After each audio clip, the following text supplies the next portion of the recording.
Guys, Tuesday. Okay, now you wonder, do you block the large-chested chick on a raft or the JP? Personally,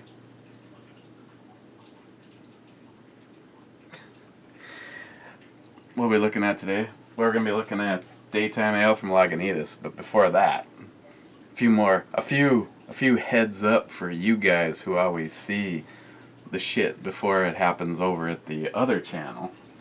One thing I thought was cool, I got some reviews coming up for Through Night, and just to show how much that company believes in their own product, they had me make a couple of purchases.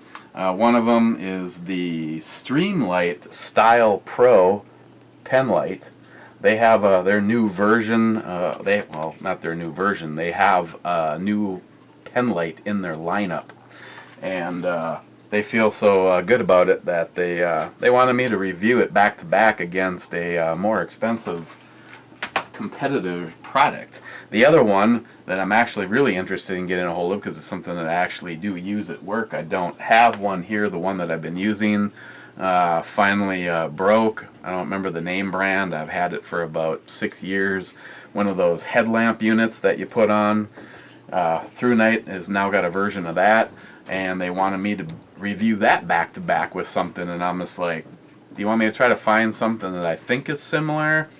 And they actually knew of a company that made one that I guess basically had a similar Cree lamp in it, and powered by the 18650 style battery. And they told me if I wanted to pick up one of those and review that against their light. So got those coming up.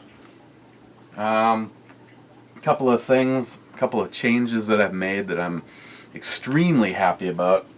First one is my baby, my daily carry, and that's my Walther PPS chambered in 40.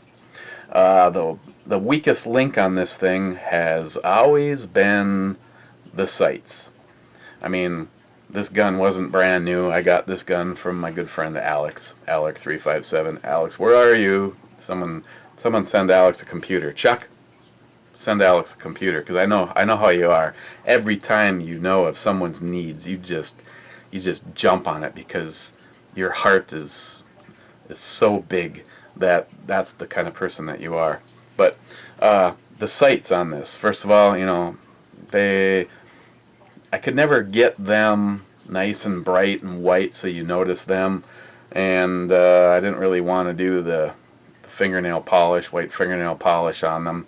So I found a set of the Meeper lights on Amazon at a decent price, and I put them on here.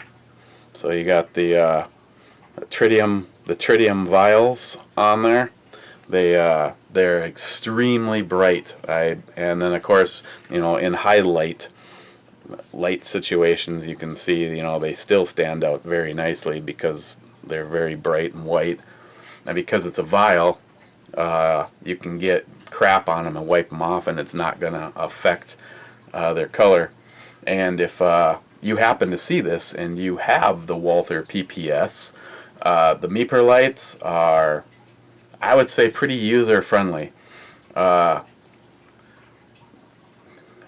your sight off this way to take them off. The new ones, this actually comes with like it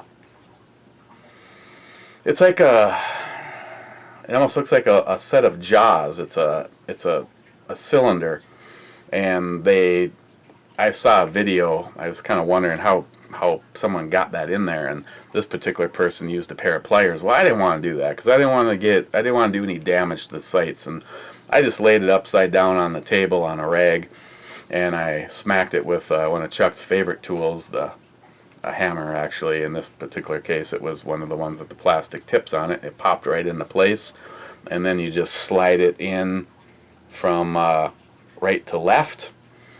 Get it nice and centered like it is, and then the front is pretty much identical to a Glock style. It is held in by a screw. Little blue Loctite, you're good to go.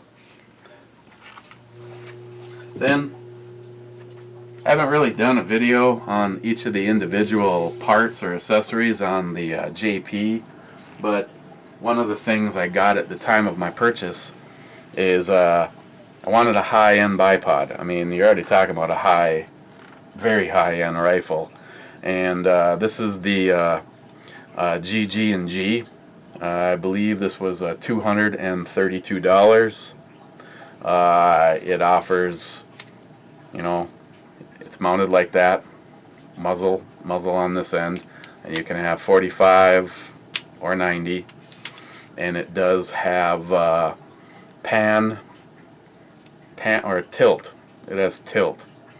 Actually, this one doesn't. This one also has the tilt and pan on it, and it's a quick release. And as far as adjustment goes, all it is basically a clamps it so you can stop at any point and lock it down. I have to admit, I wasn't, my skirt really didn't get too puffed up from this at any point.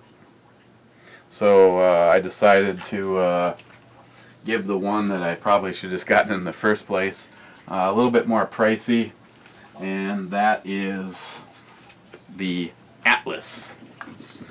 When I was out in Colorado at the Sniper's Hide shoot, I can honestly say I believe almost every single competitor, 230 something shooters, hey Shelby, I want to say that at least 95% were running the Atlas bipod. What's the big difference with the Atlas and the GG&G, at least as far as for me? First of all, the Atlas has the same stops forward, but it will also lock back, and it's got the same 45 back, 90, 45 forward.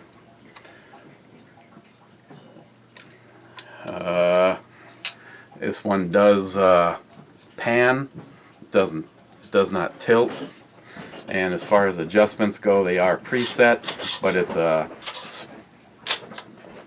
ball bearing spring loaded detent. And the one thing that I really like about this is, due to the fact that it's smaller, I am able to put it up into the rifle holder in the safe without having to take the bipod off. And even if I couldn't do that, I could still fold the legs the other way. Yes. Yeah, I'm doing my brew review. Okay. That's great. Thanks. Why are we whispering? Okay, thanks. Thanks for the glasses. There's still more upstairs on my kitchen counter. On your kitchen counter? Yeah. Oh. So I probably am going to do some kind of a back-to-back review. Probably just gonna end up putting this one down the road. I can't put it on the 22 or even put it on the Mosin because they both have the swing swivel stud style ones, and I don't really want to add the Picatinny rail to that, and then this, and I've already got the Harris style ones on there. So one of these days, I think before this goes bye-bye, I'll probably do maybe just the three of them, like a head-to-head kind of scenario. I don't know. I'm sure there's a lot of people out there using the GG&G that are honestly happy with it. It gets great reviews. It's just I honestly just think that looks more suited to that rifle than this did. Mm-hmm.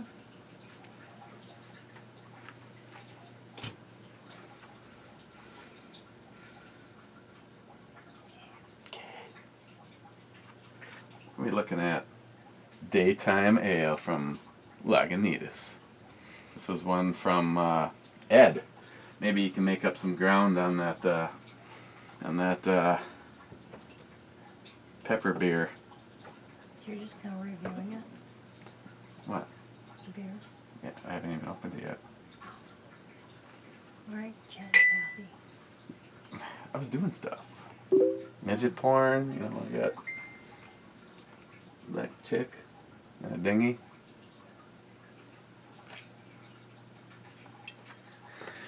Look, Chevy, where are you? She's over on the other side. Oh, Tom, she's here. She's busy, okay? See? There she is. Lagunitas Daytime Ale. What do I know about this? Not much. 54.2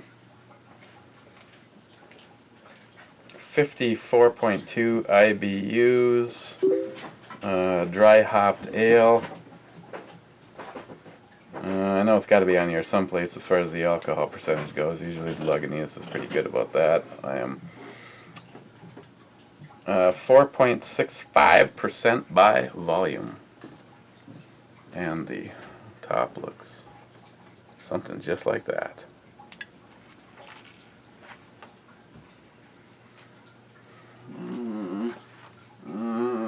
It's from Ed. Let's we open it with. Why don't we have my little bitch do it. My little bitch. And it's going in the coveted Matt Reisner glass. Rise Arms. Cheers, Matt, my friend. Never forgotten.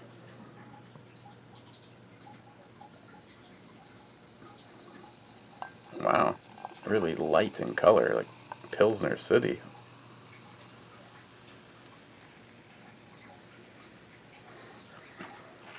And just for the record, I'm trying my best not to discuss Supreme Leader's probably one of the worst days, I think, possibly as far as the future goes in American history.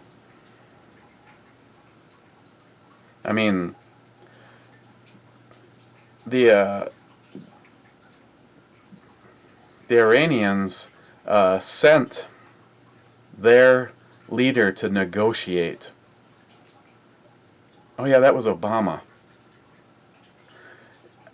I don't understand these imbecile liberal Democrats marching around going, "This is the greatest thing ever."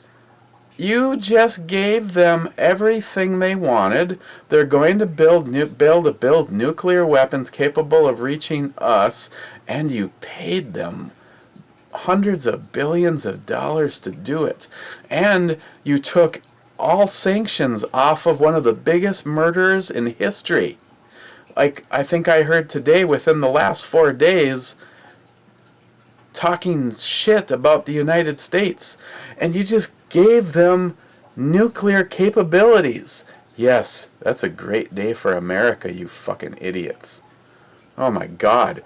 It's like, seriously, how many times have we had this conversation? With the Obama administration, it can, and usually does, get worse every single day.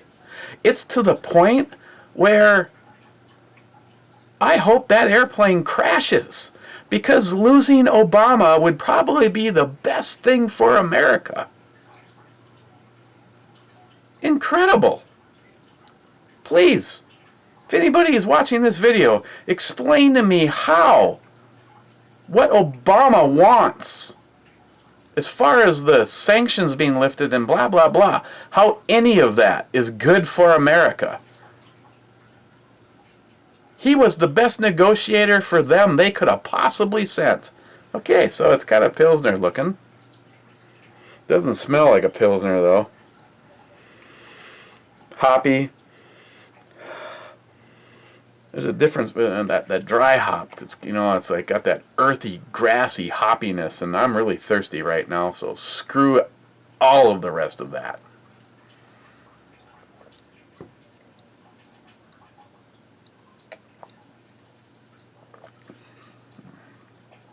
Yeah, I had to slow up there for a moment.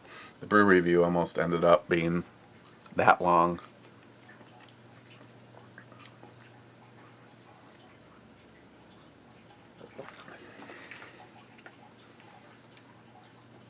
Aye, Captain.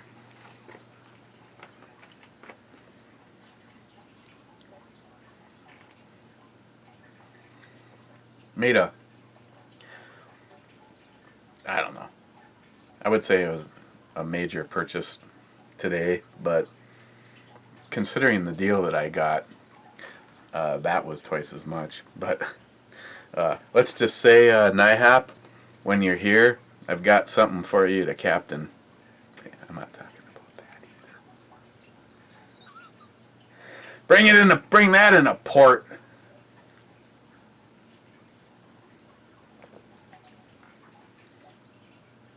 And NIHAP, as soon as I finish this, I'm going to probably go over there and either grab a bent paddle. Ah! Wow, talk about being a lackey. Let's just take a pause in the action here on this. I had a beer mail, another with incident. You know, when the box is delivered in a bag, it's never a good sign. Thankfully, though, NIHAP almost always sends two of, one to enjoy and one to review. So, what did he send? We've got Spike Devil Porter, brewed and canned by Catman Brewing, Catman, New York. 1 pint. Rich railroad history. I'm not. Keep refrigerated. This is a live unpasteurized. So this will be going back into the cooler. Yeah, I don't see an alcohol percentage on this. Put that right there. An India Pale Ale from Chatham Brewing? Chatham? Whatever I said a moment ago. Another, this is an IPA from them.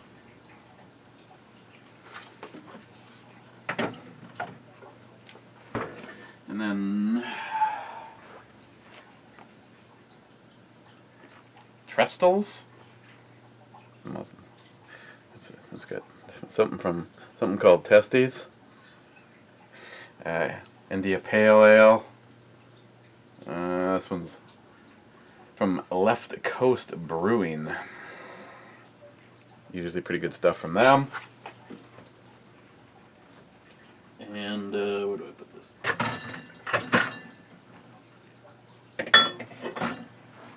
And last but not least, and I have the glass floating around here somewhere for this, Voodoo American Stout from Left Coast.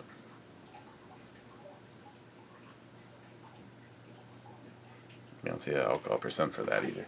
Those are all from NIHAP. Again, thank you very much.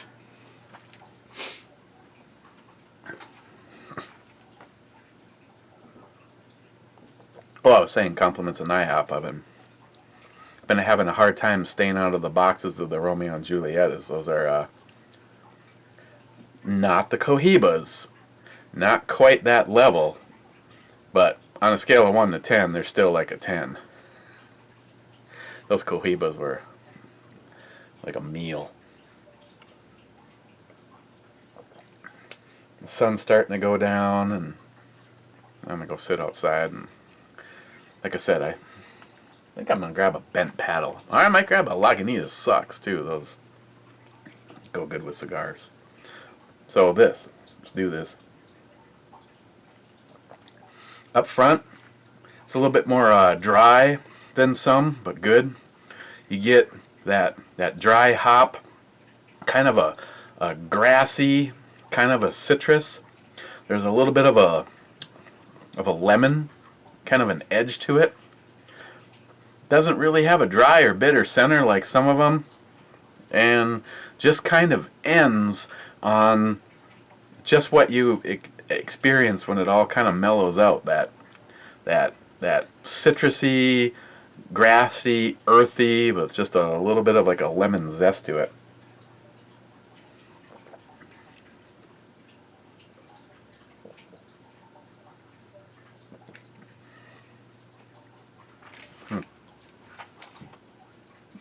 Then again, why should I ever be shocked by something being good from Lagunitas. On the E scale, where am I going to put daytime? Well, you know, it's again a little light on the alcohol, shooting in under more than 4.5, but under 5%. I just by my own design, I take a little bit off just for that because I like my alcohol and my craft beers, but it's still exceptional. I give this a 9 on the E scale.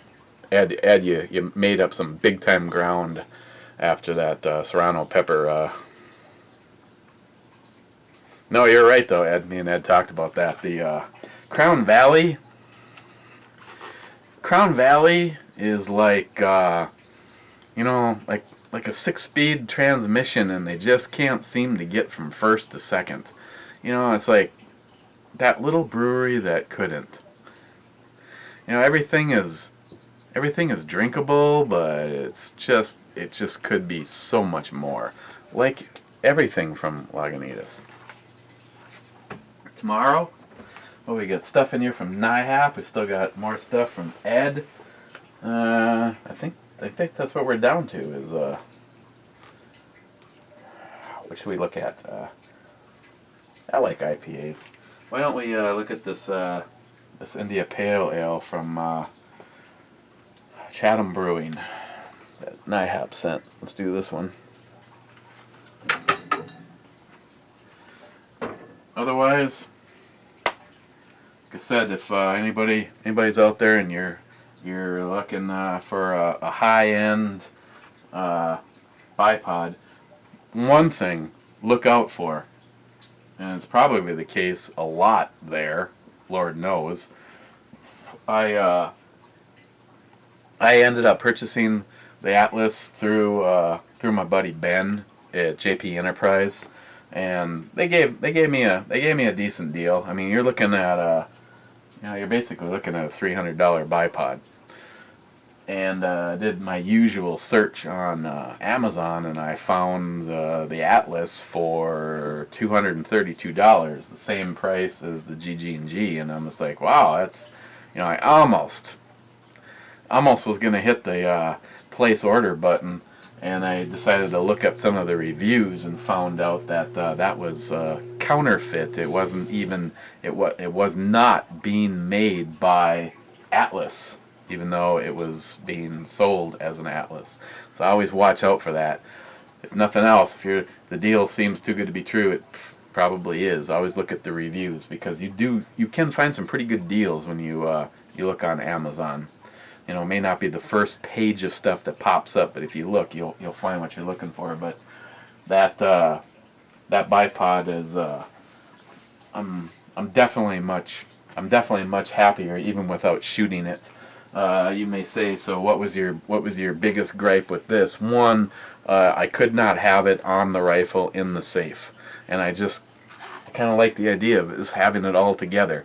I still do have to take it off of there when I put it in the case. I went through the effort, maybe I should even show that in a video. I went through the effort of carving up the case and making it. I've got the cleaning supplies. I have the 10, 20, and the 30, or is it a 25? I have the 3 different size. I have 2 of each of the 3 different size mags in there. And I've got a compartment for some of the high-end ammo, and I made a spot for this. I could have made this fit by taking away more of the lower layer of foam. I just decided to take it off because it, you know, once again, it didn't fit in the safe like that. Well, now with that one, I'm able to leave it on it and put it in the safe. And the only way I would actually be able to redo the case is to order another set of inserts. And I've been, I think it was Travis was telling me that, you know, that case is $205, and they charge like $50 if you want to order another set of foam inserts. And it's like, oh my God, boy, they got you coming and going on that one. So I just decided, well, shipping it was easier just to take the bipod off of it. But yeah, I think I'll do some kind of a review on it.